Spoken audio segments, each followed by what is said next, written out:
Man. Oh, excuse me, were you expecting a video? Let me check. Yes, like goal achieved, YouTube lock opened and it's the finale of Xenoblade Chronicles 1. Also, by the way, this will have spoilers, so catch up on the first part if you haven't already. Otherwise, this won't make any sense. Anywho, picking up right where we left off, after falling 1,000,000 meters off the sword, the characters all died. I mean, that's quite a fall. Are we seriously gonna believe that a round furball survived a drop that high? Why yes, no point are quite bouncy. So before we check on the gang, we cut back to Callian getting told about the fortress collapse and being pressured by Dixon to start the war with the Mechon. Well, I guess enough of that, dude. Back to the main characters.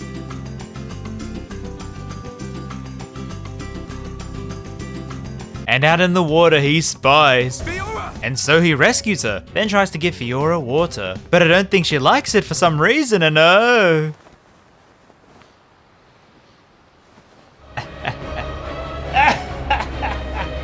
I am fine. So after some hand-holding on the beach, and definitely nothing else because this is a Nintendo family-friendly game, they wouldn't put anything more than that, okay? Fiora, what's wrong? My body feels a bit strange. It's okay. We can here. So if you haven't noticed, Fiora is now well in the body, as Lady Mayneth seems to have swapped herself out and is now in hibernation. Fiora feels her spirit inside, and wants to repay her kindness for defying Eggle and helping her hubby. Shulk agrees and the two begin their search for the others. Meanwhile, this is the part where I realized, oh no, the customization! I don't have any new outfits for Fiora. So to cheer me up, I looked over at Shulk, who is now part of Horn Gang. Wait a minute. Ahaha, you said the word, which means it's time to remind everyone about the Horn Gang. Anime references and waifu merch are out now, but will be gone forever after July 2020. Grab some for yourself and help the channel. But yes, they'll be gone forever once August strikes. Bar 1, no 2, no 3. Is that too many? Give them to your neighbors, I won't judge. Alright, link below, bye. I really gotta have a word with that Frank. Anywho, we cut back to the others who also made it out safely. Who would have guessed physics doesn't work in this world? Ricky, Melia, and Duncan are together, while Ryan and Charlotte both start an Instagram account as a cosplay couple. Do you think Shulk and the others are okay? Of course they are. They wouldn't die from something like that. Ryan, do you know how far you fell? Shulk couldn't even make it off that cliff earlier. I can't go on. I swear, Ryan, sometimes you... Things are getting a bit hairy. Okay. So eventually the three groups meet up together in this abandoned village. Yeah.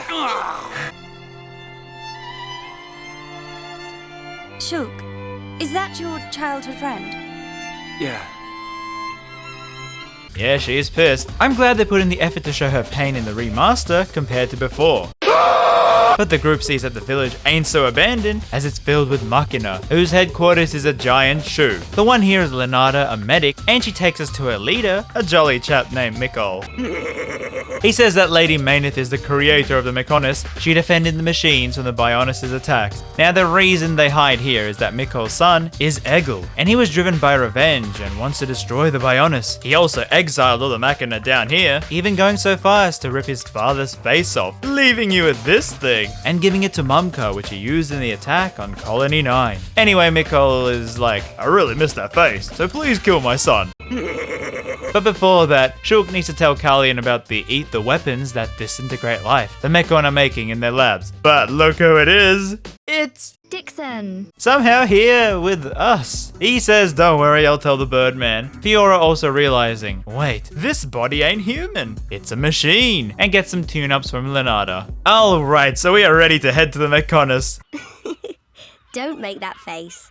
Okay, let's go. Off you go, kid. I'm counting on you and the Monado. Don't let me down, Shulk. Good old Dixon, always looking out for Shulk. But before we go, Mikol says to find Vinaya, you know, the pear-shaped lady, as she is the sister of Eggle and will help us try to stop the mad lad. Alrighty then, run along here all the way to the Mechonis, and yep, climb all the way up to the top. Boring. No, it wasn't actually, Ricky.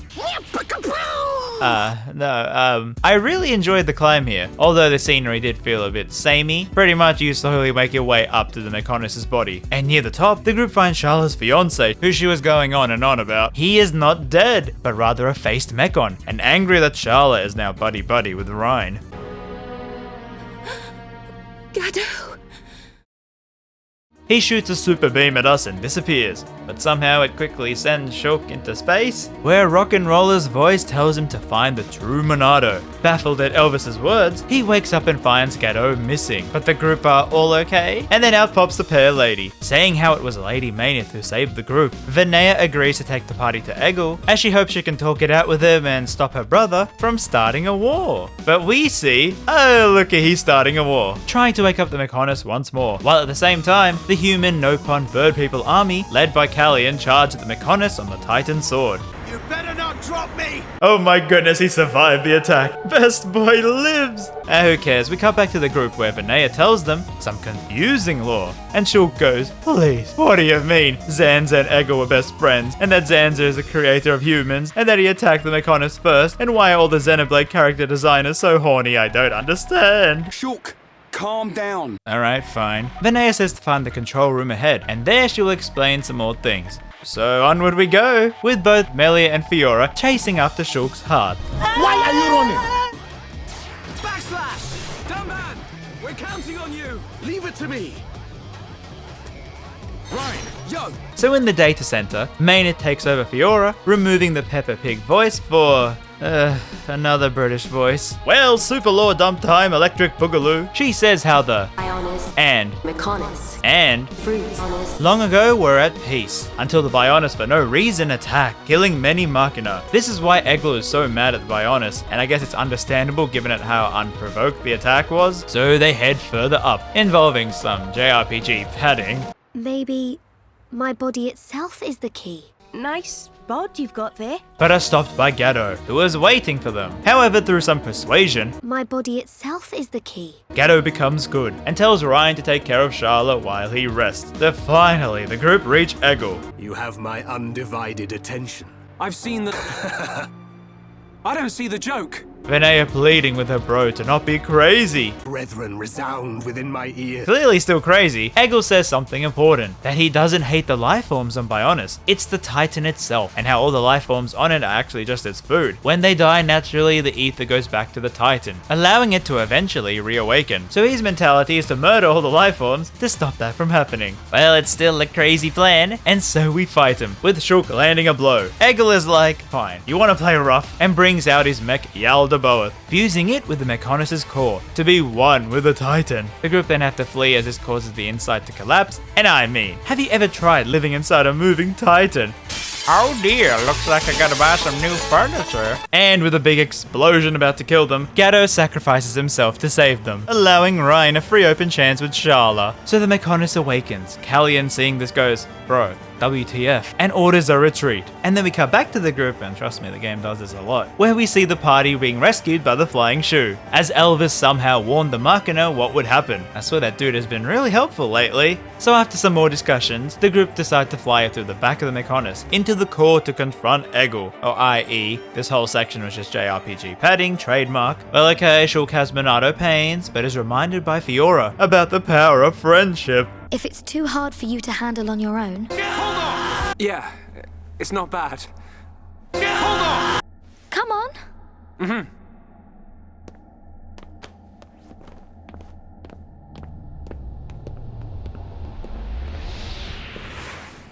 Shulk. You can...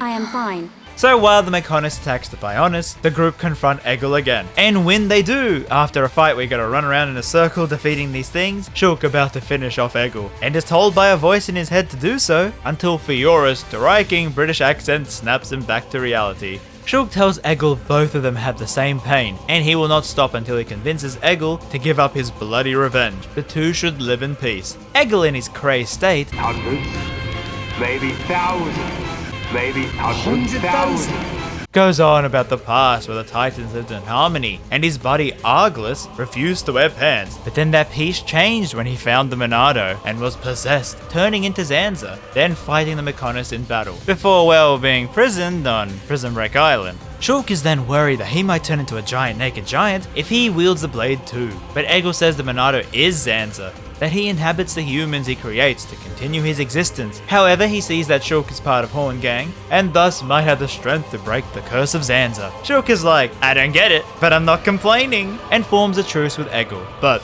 then, Yes, you're right.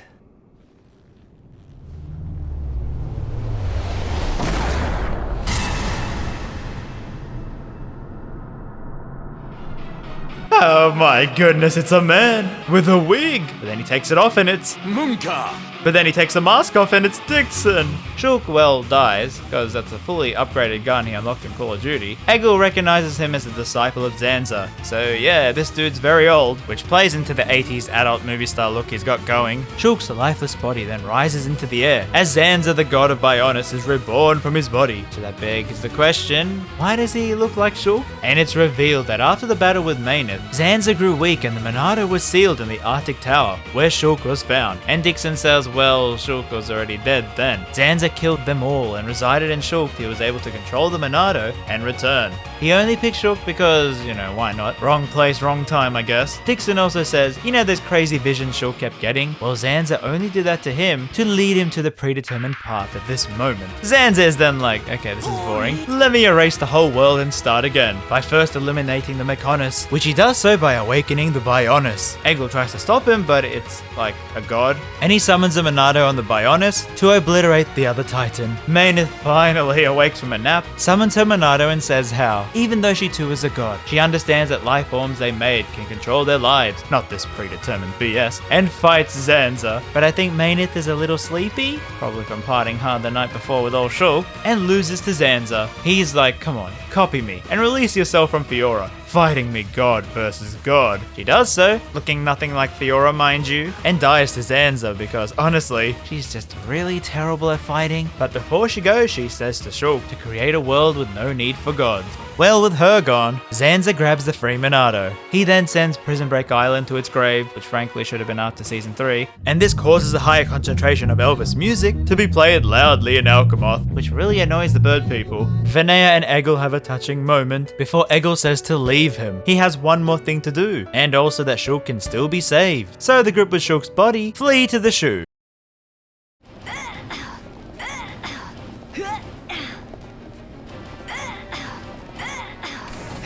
With Egil using his last strength to stop Zanza's attack, letting them escape safely.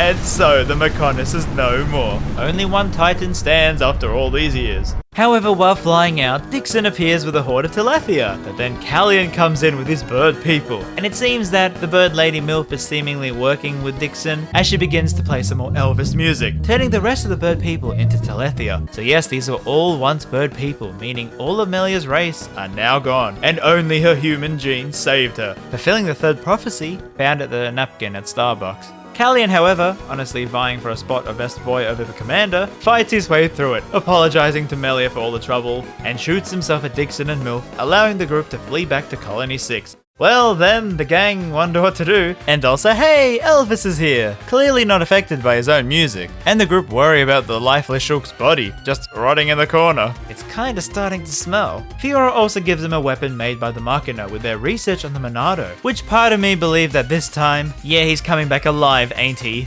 And, well, the group just chill for a bit among all the chaos. Melia, finally wanting to get something off her chest, confronts Fiora. However, Fiora starts by saying how her body runs on Windows 7, while still very functional and amazing, Microsoft ain't supporting it no more, and unless she pays for a Windows 10 upgrade, the body will shut off. Melia, secretly a Mac user, doesn't really care, but then a siren sounds, with a horde of Telethia appearing around them, led by... Sen. While this is happening, we cut back to Shulk, floating in space, questioning the point of his life.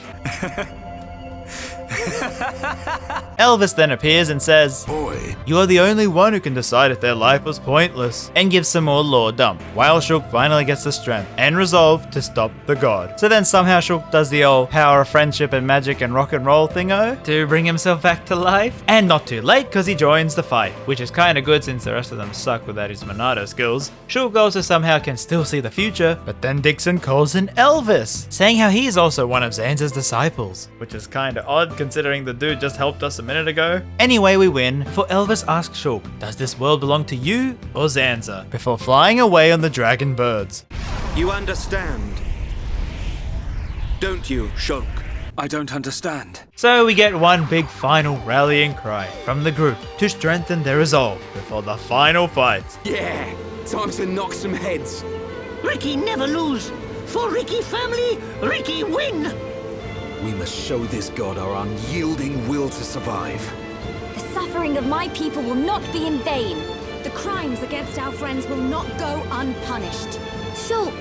Well, the girl only cares for one thing, eh? So the weirdos use the shoe to fly inside the Bionis through a hole Egil made in his final attack, landing themselves inside its heart. Here they find Milf, who really loves taunting Melia, saying that Callian is now under her control. And in the weirdest thing in a game with a talking, walking furball, fuses with Callian and begins one of the toughest fights in the entire game. However, Melia somehow talks to Callian's spirit, and he goes, "Sis, please end my suffering. This Milf is too much." Also, don't worry, you won't ever turn into Telethia, thanks to Father's horniness for Homs. He then explodes, killing himself and Milf. Well, that's gotta not be good for the Bionis' heart. Dixon then magically appears, as he does so quite often. I'm honestly getting really sick and tired of it, saying, "Ew, why are you fighting in a bloody heart? Come to Prison Break Island and fight me there, noobs." So away we go, fighting monsters and a dragon. Yeah, you couldn't leave the fantasy out of your sci-fi game, eh? Well, during the fight with Dixon, he reverts to his true form, a naked giant man. But he's still no match for the power of friendship, and we defeat him, letting him finally die.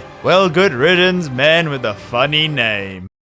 Juju. Zanza, I guess now is in space, looks into the future. Ah, yes, I see. Monolith will make an MMO game that won't sell well. Then a waifu gacha game that will sell well, but not enough. And then also be forced to work on Breath of the Wild, not allowing them to make their games they want to because Nintendo really can't do their own games themselves. But what's this? The group will fight him. But the vision cuts off. Zanza is baffled he can't see past that. I mean, he has 2 freaking Monados. He should be unstoppable. The group then suddenly are in space. Well, a simulation, I guess, cause like, no breathing, dancing no pun, alright, ignore the details. So they run through fighting all the bosses again, going past all the planets, but not Pluto, cause, you know. Then finally reaching the final boss, Zanza. He's like, heh, I got 2 swords, so I'm super happy right now. I have no need for you or your life forms. Melia gets mad at what happened to her people, but he's like, you do realize your cells are my body, and only exist as food. Duncan goes, dude, you're not all powerful, we still trapped you on Prison Break Island. But he goes, aha, that's what I wanted, so I could be reborn with Shulk.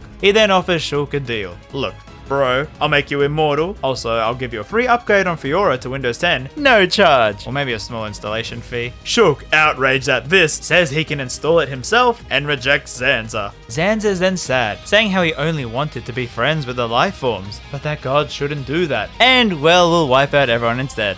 Shulk replies that Mainith did exist with us as friends, so you're just evil. You wanted slaves, not friends to feed you. Then begins the fight, and I mean, oh boy. The music that plays here hits so hard. He also then transforms mid-fight, but Shulk somehow still has visions, which confuses Zanza as he holds the only 2 blades. Shulk is then like, power of friendship and rock and roll did it, I don't know. And thus the group win again, as they all power up Shulk, transforming his blade into the true Monado. Zanza goes, another Monado? I must have it. However, we win. Zanza saying, but I'm a god. How can you win? Well, mate, it's the power of friendship. Or actually, this time, a crooning voice speaks overhead, saying how this is a result of the world's power, and that it limits even a god if that's what the world wants. They realize this voice is Elvis, the rock and roll singer, and he says how he's the Monado, existing since the beginning. So I guess he wasn't just a random seer. Okay, he's like a super god or something. He then asks Shulk again, if the world belongs to Zanza or him. And Shulk goes, did you even need to ask? Turning it full anime. Today, we use our power to fell a god, and then seize our destiny!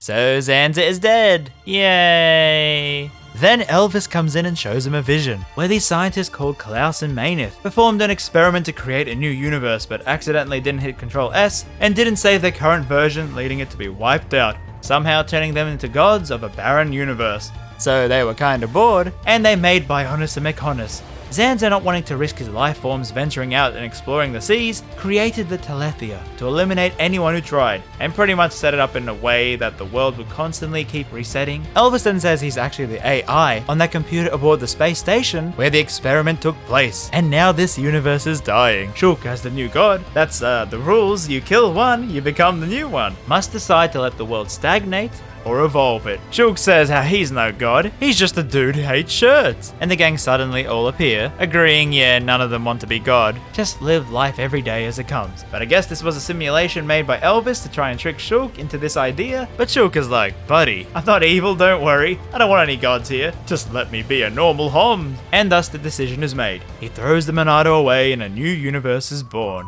And well, we see what happens months later, with all the life forms living in harmony, and I guess so we are playing a Fiora FPS, as she asks where to find Shulk. But on the way we see Melia and tell her, haha, you lost the fight for Shulk, then goes onto the beach, seeing Ryan, Ricky, Charla and Juju before sitting next to Shulk, showing off her new hairdo. Shulk says he doesn't like it, Fiora gets mad, but then Shulk makes it up to her by showing a new recipe he made, spicy Nobon burger, with free drink. And the group all gather around to eat and laugh in their brand new universe.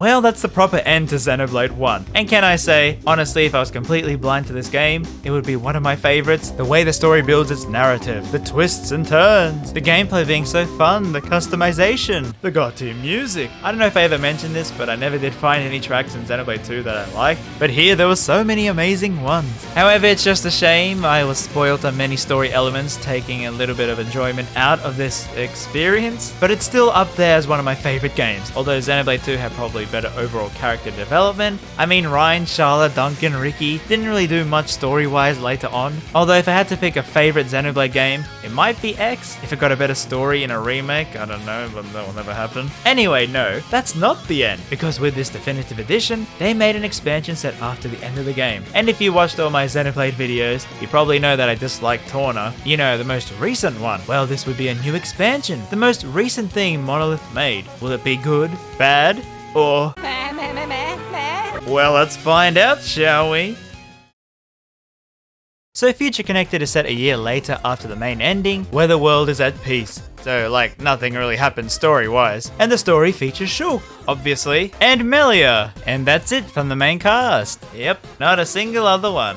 Yay. So they are flying on the shoe looking for Melia's capital city, when out of nowhere a beam attacks them, making the ship crash on the Bionis' shoulder near Alchemoth. Also, Alright, I'm on my way. yeah, it's been 10 years since the original game, and I'm glad they got the VAs back, but yeah, I mean, 10 years. To be fair, she sounds so much better later on, but it does take a little getting used to, especially if you just played the original game. Shulk also wears a hoodie, cause why not? No shirt still though. A year later, and I guess his wife Fiora couldn't convince him to clothe up. That Fog King, Fiora. But before they can fix their ship, they come across some wolves hunting some food. Nothing notable here. It's the way of life. We shouldn't interfere with the ecosystem. Oh wait, it's Ricky's kids. Fine, we'll save them. So yeah, to round out the party into 4, we get 2 Nopon kids. Kino, who wants to be a Heropon like Ricky, which would require him to go into huge gambling debts, but let's not get into that. And Nene, who's looking out for a brother. So yeah, that's pretty much the general setup for the DLC. You and Melia want to investigate the beam that came from Alchemoth, and the Nopon just not want to be eaten. I mean, help you of their own free will. And you travel on this area of the shoulder, which honestly, because it was one area, I actually did more side quests here than in the main game. I don't know, having instant loading because it's one area really did help. So you learn that Alchemoth has been overrun by this fog. That's a king, somehow. That Fog King. Which kicked out the remaining bird people. And most of them are not full-bred Entia like Melia, and there's this whole full-breed, half-breed debate. All I know is that a lot of bird people were horny for homs. I mean, if they all were Duncan, I mean, sure, why not? They just keep coming. My gloom is no match for you, Shulk. Nene will give vicious spankings, and no one's spared, even not Mr. Shulk. What? Me as well? Just promise to be gentle. Well, enough of that story. It's time to talk about the best bit of the expansion, the Pond Spectres.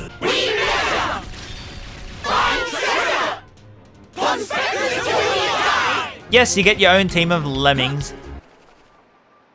Except they don't really act like lemmings. So as a way to incentivize you to explore, you have to find these 12 Nopon and complete their side quest to recruit them. And yeah, they actually follow you in the world, which is just so hilarious to see in game. But keep in mind, to get them all, the final one requires you to defeat a dragon. But oh my goodness, he's so hungry. How will we stop him? We stopped him. However, I was referring to Shulk's hunger. Oh no! But yeah, having them also in battle lets you build this meter which goes up, and once it's full, allows you to do a replacement to a chain attack.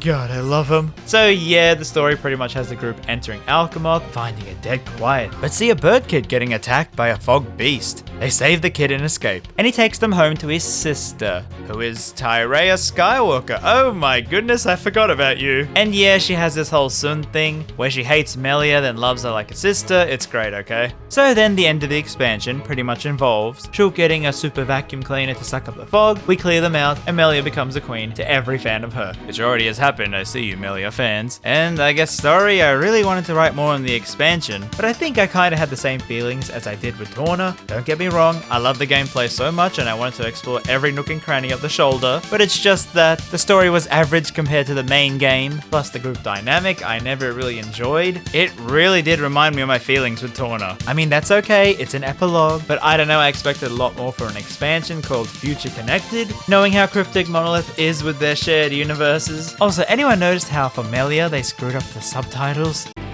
Let's clear a path.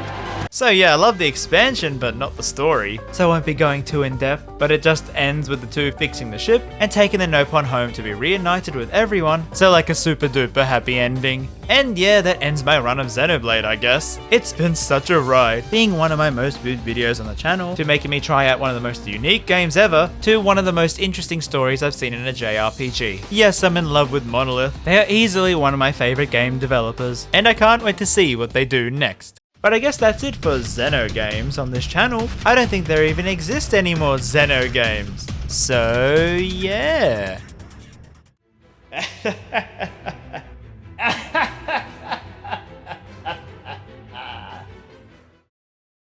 Trojan, RamZaes, Magnum, Sheik.